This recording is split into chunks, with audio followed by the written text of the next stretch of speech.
오늘 본문 말씀 시편 100편 1절부터 5절까지 말씀을 제가 한 절 읽고 여러분들이 한 절 읽는 교독으로 봉독하겠습니다. 시편 100편 1절부터 5절까지 말씀입니다. 온 땅이여 여호와께 즐거운 찬송을 부를지어다.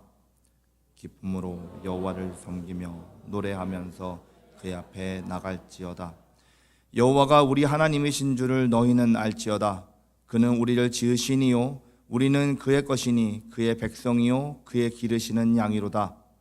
감사함으로 그의 문에 들어가며 찬송함으로 그의 궁전에 들어가서 그에게 감사하며 그의 이름을 송축할지어다. 다 같이 읽겠습니다. 여호와는 선하시니 그의 인자하심이 영원하고 그의 성실하심이 대대에 이르리로다. 아멘. 하나님 말씀입니다. 여러분, 우리는 인생에서 참 많은 감정들을 경험하면서 살아갑니다. 살다 보면은 좋은 일도 있고요, 슬픈 일도 겪게 되고요, 두려움이나 분노, 후회, 기대감, 여러 가지 감정을 경험하게 되는데요. 그런데 그 중에서도 사람의 얼굴을 가장 환하게 만드는 감정이 있다면 바로 기쁨일 것입니다. 기쁨은 사람을 살아나게 합니다. 피곤함을 잊게 하고요, 메마른 관계에 웃음을 다시 불어넣습니다. 그런데 문제는 우리가 경험하는 그 기쁨이 세상적인 행복이라면 그 기분이 너무나 쉽게 사라진다는 것이에요. 세상에서 말하는 기쁨은요, 늘 조건부에 있기 때문에, 조건이 있기 때문입니다. 좋은 일이 생겨야 기쁘고 상황이 풀려야 웃을 수 있다라고 말합니다. 그렇지만 성경은 거꾸로 우리에게 가르쳐 줍니다. 기쁨은 감사에서 시작된다라고 우리에게 가르쳐 줍니다. 기쁨은 항상 감사하는 마음에 충만하게 임하는 것을 경험하게 됩니다. 누가복음 17장 말씀 보시면은요, 10명의 나병 환자들이 예수님께 고침을 받는 장면이 나옵니다. 10명이 모두 고침을 받지만은 단 한 사람만 주님께 돌아와서 감사를 드립니다. 저는 가끔 이런 생각을 하게 되는데요, 시간이 지난 후에 감사하지 않는 그 9명의 삶과 다시 돌아가서 감사드린 이 사마리아 사람의 삶이 어떻게 달라졌을까? 혹시 생각해 보신 적 있으십니까? 어떻게 달라졌을까요? 만약에 누군가가 10년 뒤에 그들을 찾아가서 그들의 살고 있는 삶을 살펴봤다면, 저는 그들의 삶의 내용이 그 내용의 삶이 같은 삶으로 살고 있지 않았다고 저는 확신합니다. 여러분, 감사를 모르는 9명과 정말로 감사해서 돌아갔던 그 사마리아인의 삶이, 그 퀄리티는 완전히 달랐을 것이에요. 여러분, 제 주변에도 보면은요, 작은 것에도 감사를 잊지 않는 그런 사람들이 있는가 하면은요, 아무리 큰 은혜를 받아도 감사를 잘하지 못하는 사람들, 감사를 하지 않는 사람들이 있습니다. 그분들을 자세히 관찰을 하면은요, 감사하지 않는 분들을 자세히 관찰을 하면은 삶의 질이 완전히 다른 것을 볼 수 있어요. 감사해야 하는 상황에, 고마워해야 하는 일들에 좀 이렇게 부담스러워 하시는 분들도 계시고요, 아니면은 당연히 받아야 한다라는 생각을 하면서 살아갑니다.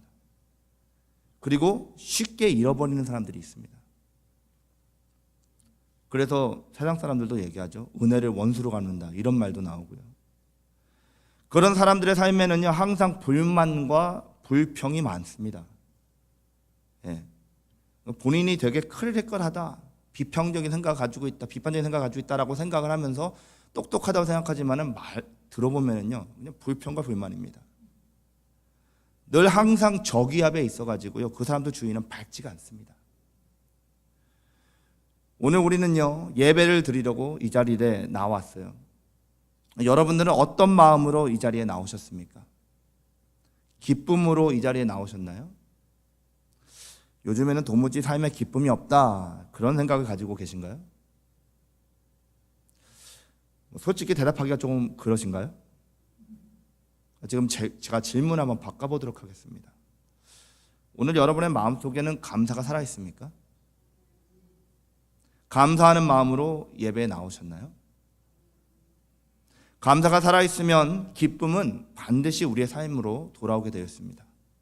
왜냐하면 감사는요, 상황을 보는 눈을 바꾸고요, 우리의 시선을 하나님의 선하심으로 집중시키기 때문입니다. 우리의 삶의 감사와 기쁨은 정확하게 비례합니다.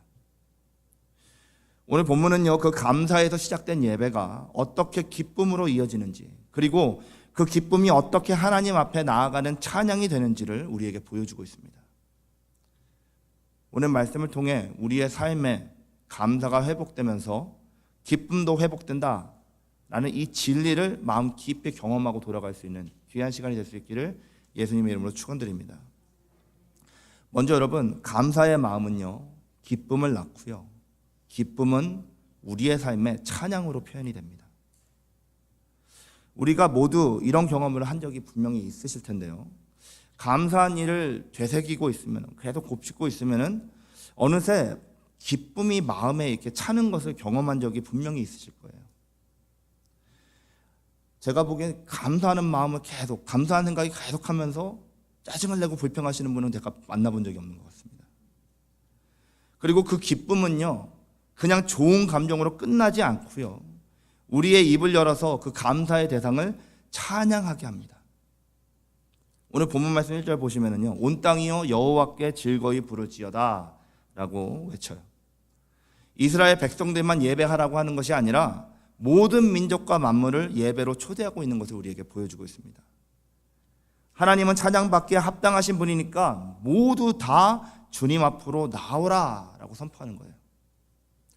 본문 말씀에 나오는 이 세 가지 표현을 히브리어로 보시면은 본문의 의미를 조금 더 깊게 묵상할 수가 있는데요, 먼저 본문 1절에서 나오는 즐거운 찬송을 부를지어다 라고 할 때 부를지어다 라는 이 히브리어를 루아를 사용합니다. 루아. 주로 언제 사용을 하느냐면요, 전쟁에서 장군이 승리하고 돌아올 때 백성들이 모여서 함성을 외칠 때 사용을 합니다. 그리고 왕이 입성할 때, 성으로 들어갈 때 백성들이 환호성을 치잖아요. 그때 사용을 합니다. 그러니까 한마디로 예배는요, 하나님께 올려드리는 함성이라는 뜻입니다. 예배는 얌전한 의식이 아니라 예배, 영적인 환희를 경험하는 스펙타클이에요. 히브리어 배시마는 2절에서 첫 단어로 나오는 기쁨으로 번역된 단어입니다. 지난주에 봤던 헬라어 카라와 마찬가지로요, 지속적인 내적인 만족감을 나타내는 단어입니다. 하나님 안에서 안식하고 만족하고 기뻐하는 상태를 말해주는 것이에요. 그리고 2절 마지막에 사용된 나갈지어다 라는 히브리어 보호를 번역을 하면은 단순히 걸어가는 것을 말하는 것이 아니라요, 의식적으로 하나님의 임재 안으로 들어가는 것, 행진하는 것을 나타내고 있는 단어입니다. 이 세 단어로 드러내는 영적인 예배의 모습을 잘 나타낸 성경 구절이 있는데 어디냐면은 이 사무엘하 6장 말씀입니다. 사무엘하 6장을 보시면은요, 다윗이 하나님의 법궤가 예루살렘으로 들어올 때 기쁨에 겨워서 춤을 춥니다. 춤을 추면서 찬양하는 기록이 나와 있어요. 근데 그 예배를 드리는 모습이 너무, 하나님 앞에 예배를 드리면 너무 기쁘고 그 법궤가 들어오는 것이 너무 기쁘고 좋아서 감격적이어서 다윗이 주체를 못합니다. 그래서 뭐하죠? 춤을 춥니다. 춤을 너무 격정적으로 추다가 속옷이 보였어요. 그랬더니 사울의 딸이자 다윗의 본처인 미갈이 위에서 내려다보고 왕의 모습을 보면서 다윗을 비웃습니다. 아버지 사울이 제사를 드리려고 예배에 나아갈 때는 점잖게 옷을 가다 입고 왕의 옷을 입고 위엄 있게 나아갔는데요, 자기가 보기에는 남편이 너무 경박스러운 거예요. 그때 다윗이 이렇게 말합니다. 사무엘하 6장 22절 말씀이에요. 내가 이보다 더 낮아져서 스스로 천하게 보일지라도 내가 말한 바 계집종에게는 내가 높임을 받으리라 한지라. 아멘. 무슨 말이죠, 여러분? 내가 이것보다 더 낮아지고 스스로 천하게 보인다고 해도 여호와 앞에서 나는 기뻐할 것이다 라는 말이에요. 다윗은 왜 이렇게 기뻐했습니까, 여러분? 그냥 법궤가 들어와서 좋아서 그랬을까요? 아니죠. 법궤가 상징하는 하나님의 임재가 회복되는 것을 보여주면서 감사와 기쁨이 넘쳐났던 것입니다. 여러분, 예배는요, 하나님의 임재를 다시 경험하는 자리입니다. 아멘. 예배는 하나님의 임재를 다시 경험하는 자리예요. 한 주간의 일상에서 잊고 지냈던 하나님의 임재를 다시 경험하고요. 만약에 주님의 임재 안에서 경험하고 주님의 임재를 경험하면서 살았다면은 더 강하고 새로운 임재의 역사를 경험할 수 있는 자리입니다. 그 임재 앞에 서는 것이 기쁨이고 그 기쁨은 찬송으로 드러나는 것이 진리인 거예요. 마땅한 것입니다. 많은 성도들이 예배 시간에 찬양을요 준비 운동처럼 여깁니다. 그래서 예배 전 찬양 시간을 준비 찬양이라고 한동안 불렸던 때가 있었습니다. 그래서 바깥에서 있으면서 찬양 부르고 있으면 아직 15분 남았구나 이러면서 커피 드시고 그러신 분들이 옛날에는 계셨어요. 요즘엔 많이 안 계시는데, 우리 교회는 그래서 찬양 시간을요 예배 순서 안에 넣은 것입니다. 사도신경 후에 하는 거예요. 왜냐하면 먼저 시작하고 나중에 하면은 이게 준비 찬양인 줄 알고 안 오시는 분들이 너무 많기 때문에. 여러분, 찬양 몇 곡 부르고 예배 시작하는 것이 아니라 찬양이 이미 예배인 것을 깨달을 수 있으시기 바랍니다. 성경은 찬양을 예배의 핵심 중에 하나다라고 말하고 있어요. 찬송과 복음성과 CCM 이거 상관없이 하나님을 높여드리고 나를 드리는 노래를 온 마음을 다해서 드린다면 그 자체가 예배인 것입니다. 찬양은 단지 소리내는 것이 아니에요. 기쁨의 표현이고 감사의 반응이며 믿음의 고백이라는 것을 기억하시기 바랍니다. 입술만 열지 않고요, 마음이 열려서 온전한 찬양을 하나님께 올려드릴 수 있는 올바른 예배자들이 될 수 있기를 바랍니다. 기쁨은 감사에서 시작해서 입술의 열매로 찬양을 만들어냅니다. 찬양의 가사를 따라서 영혼의 고백으로 신앙의 간증을 드리면서 주님 앞에 나아가는 기쁨을 다시 회복하는 우리 사랑하는 성도님들 될 수 있기를 바랍니다. 다음으로요, 우리는 하나님의 소유된 백성이란 이 사실을 항상 기억해야 합니다. 여러분, 찬송은 기쁨의 표현이고요, 감사의 열매라고 말씀드렸어요. 그런데 그 기쁨은 갑자기 언젠가 막 무턱대고 쏟아지는 그런 감정이라기보다는 우리 존재의 뿌리, 그러니까 우리의 정체성에서 흘러나오는 것입니다. 그 정체성을 본문에서는요, 하나님의 소유된 백성, 그의 기르시는 양이라고 표현합니다. 무엇이 우리를 하나님을 예배하는 예배자로, 예배의 자리로 이끕니까, 여러분? 우리의 정체성, 나는 하나님의 것이라는 정체성이 우리를 예배로 이끌어가는 것입니다. 3절 말씀 보시면은요, 여호와가 우리 하나님이신 줄 너희는 알지어다 라고 선포합니다.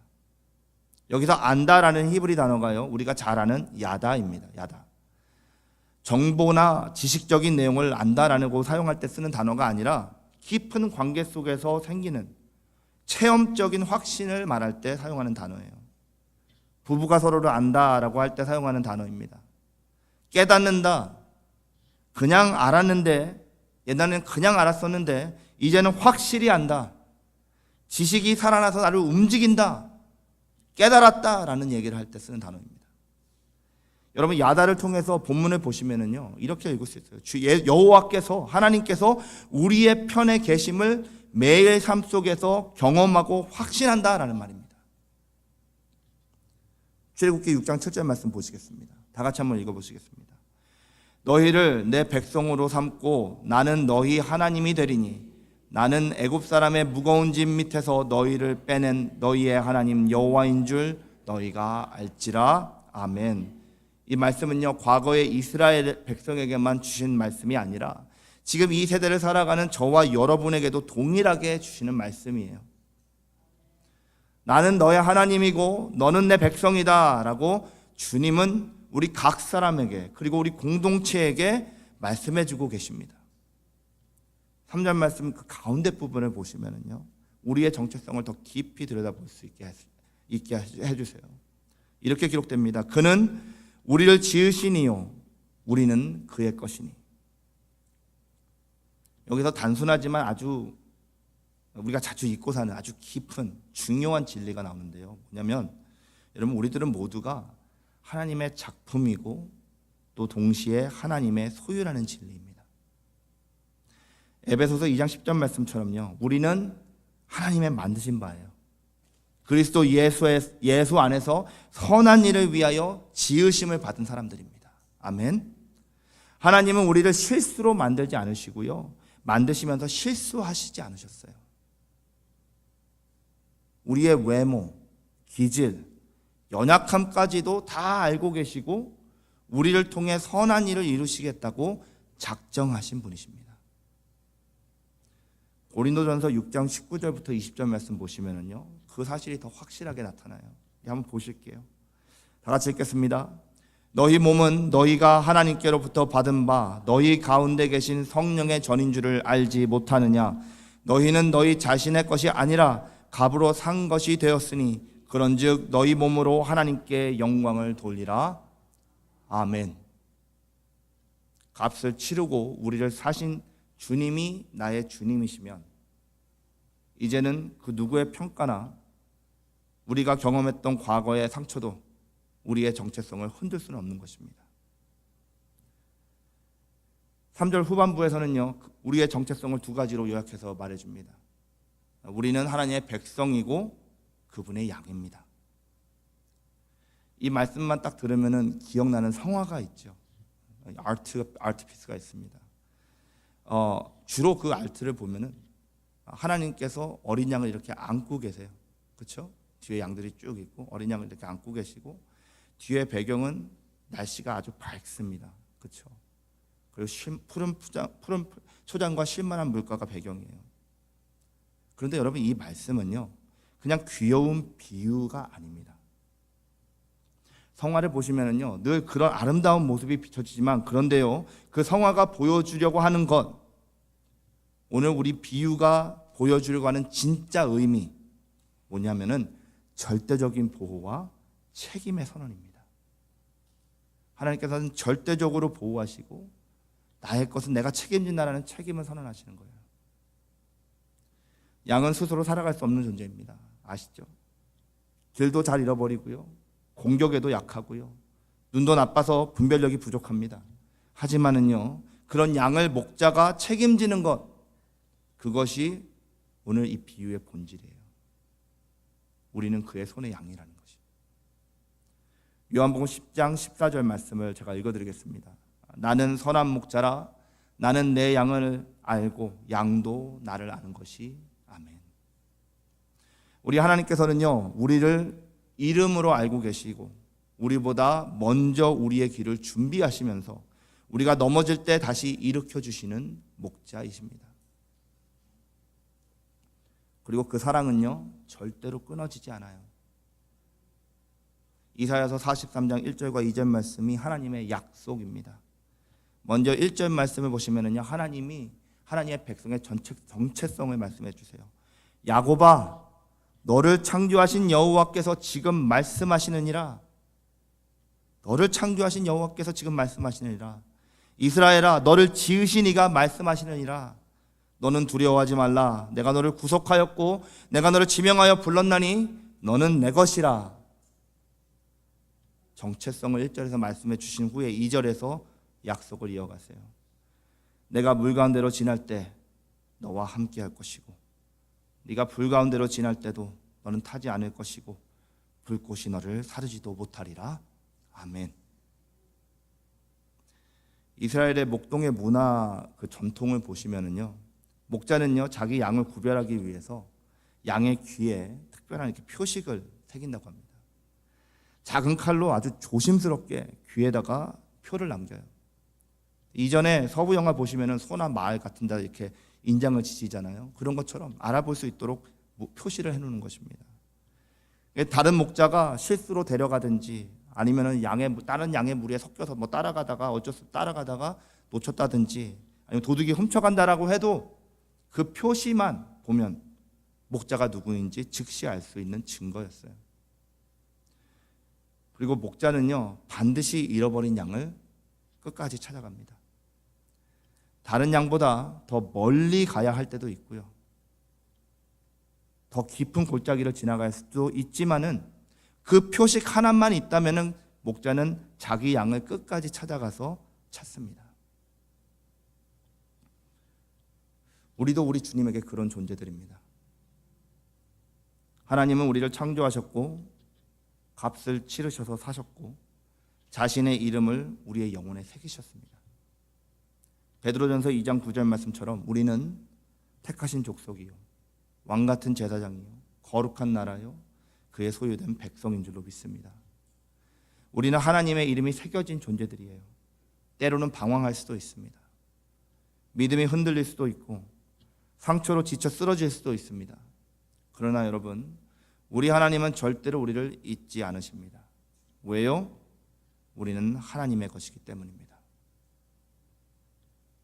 그리고 하나님은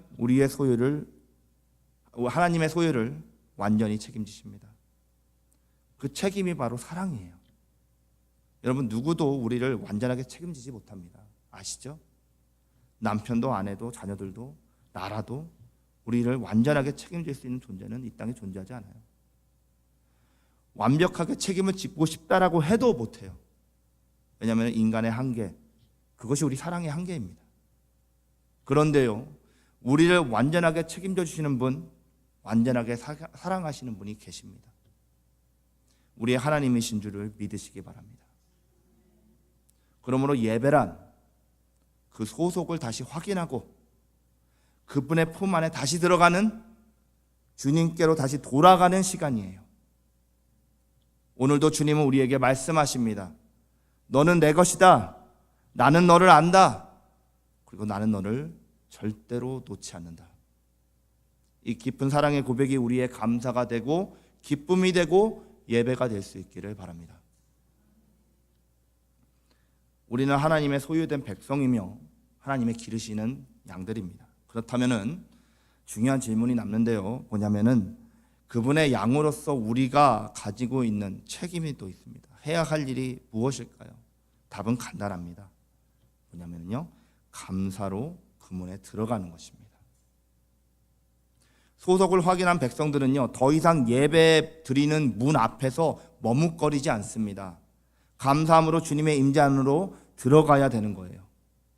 본문의 예배자의 여정을 성전의 구조로 설명을 해주고 있습니다.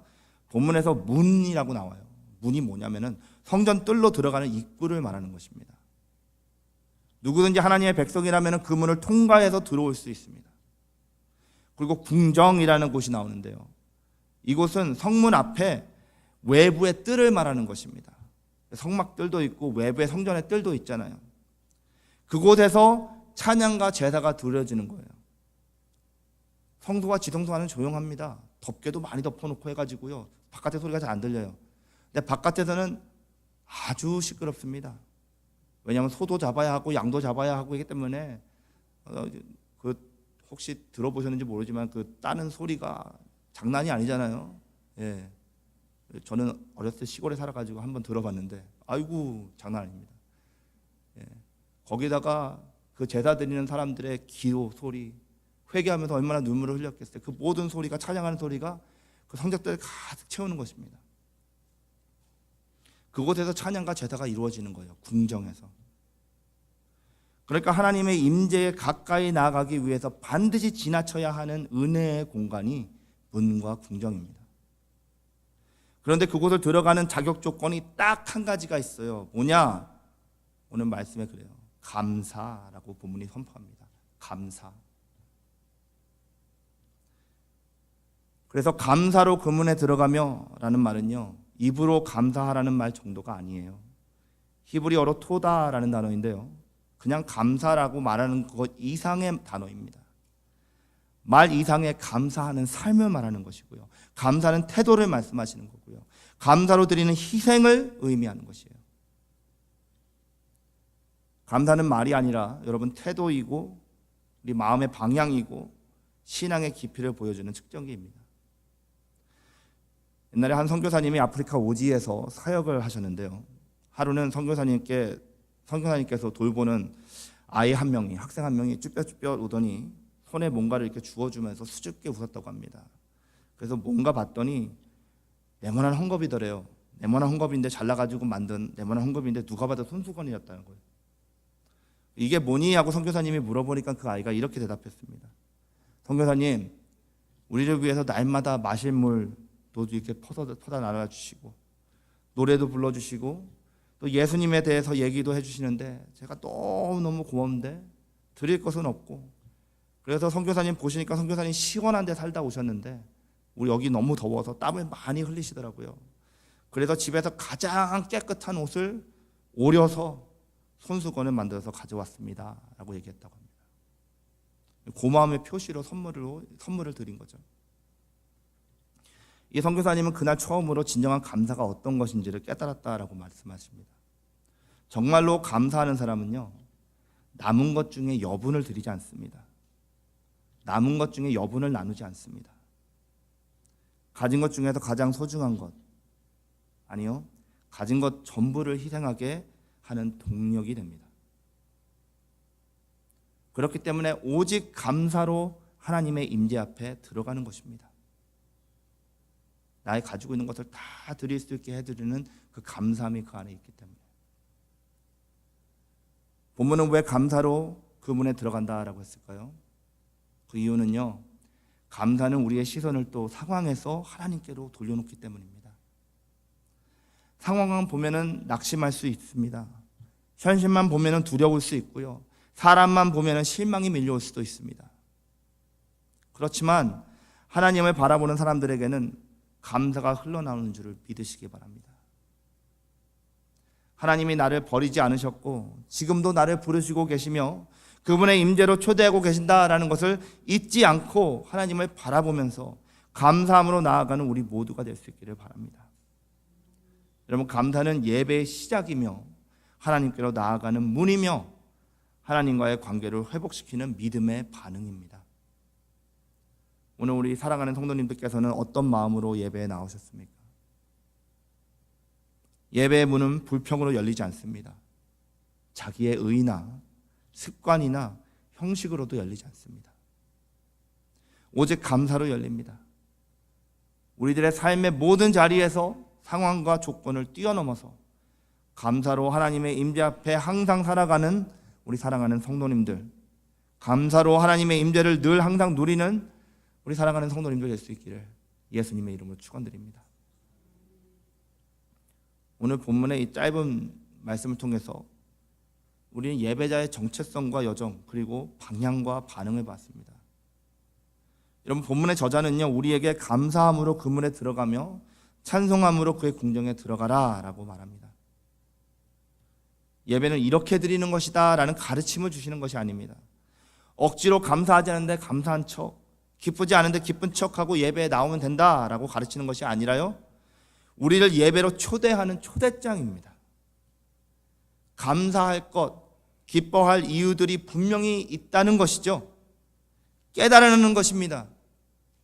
그러면 감사하게 되고 기쁨을 누릴 수 있고 예배로 나올 수 있다라는 초대장입니다. 예배는 우리에게요, 감사를 회복하고 하나님 앞에 기쁨으로 나아가는 시간입니다. 주일 예배를, 수요 예배를, 새벽 예배를 준비하시면서 모든 상황에서 감사의 내용들을 돌아보시고 기쁨으로 충만한 가운데서 주님께로 나오는 여러분들 되실 수 있으시길 바랍니다. 주님은 오늘도 우리를 내 백성, 내 양이라고 부르시면서요, 하나님 나라의 문을 활짝 열어놓고 기다리고 계십니다.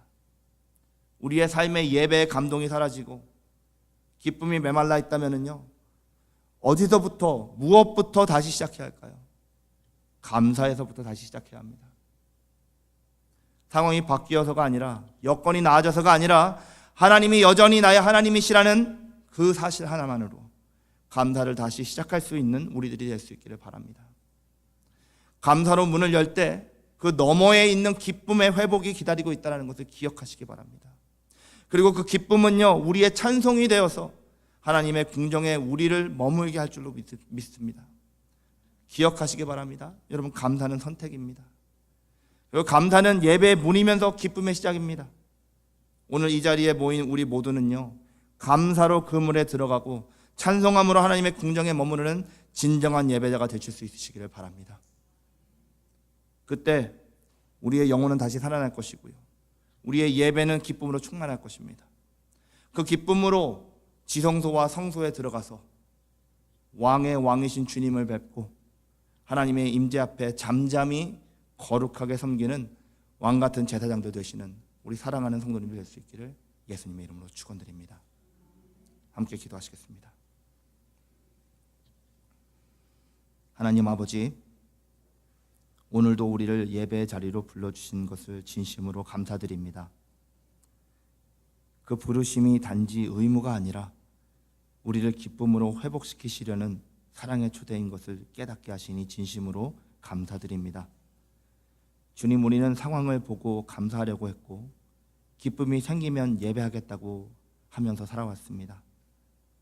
그러나 오늘 말씀을 통해 감사할 때 기쁨이 시작된다는 것을 깨닫게 하여 주시고 예배 드릴 때 영혼이 살아난다는 것을 새롭게 깨닫게 하시니 그 크신 은혜와 사랑을 진심으로 또한 감사드립니다. 우리를 지으신 주님, 우리를 내 백성, 내 양이라고 불러주시는 사랑의 하나님, 이제 더 이상 예배의 문 앞에서 머뭇거리지 않게 하시고 감사로 그 문에 들어가게 하여 주시옵소서. 찬송으로 주의 궁정에 머무르게 하여 주시옵소서. 오늘 이 시간 불평을 내려놓고 감사를 선택하고 낙심을 떨쳐내고 예배로 들어가게 하시며 실망과 낙심을 아버지 하나님이시여 내려놓고 주님만 바라보며 주님이 기쁨 되심을 고백하며 나아가는 우리들이 되게 하여 주시옵소서. 주님, 우리가 드리는 삶의 찬양을 기쁘게 받아주시고 이 예배를 통해 우리의 영혼이 다시 주 안에서 기쁨으로 춤추게 하여 주시옵소서. 모든 일상 속에서도 감사로 살아가는 주님의 백성이 되게 하여 주시기를 간절히 기도드리며 예수님의 이름으로 기도드렸습니다. 아멘. 우리 함께 일어서셔서 대산을 넘어 험곡에 가도 찬양하신 후에 축도로 예배 마치시겠습니다.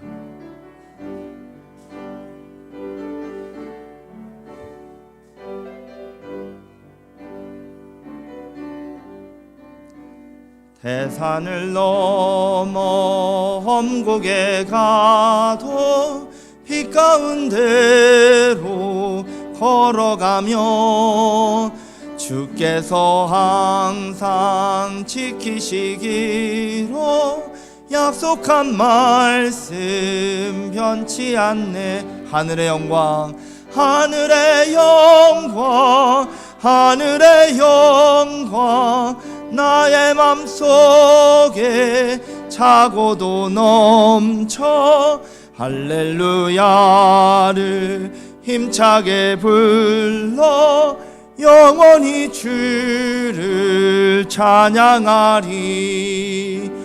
캄캄한 밤에 다닐지라도 주께서 나의 길 되시고 나에게 밝은 빛이 되시니 길 잃어버릴 염려.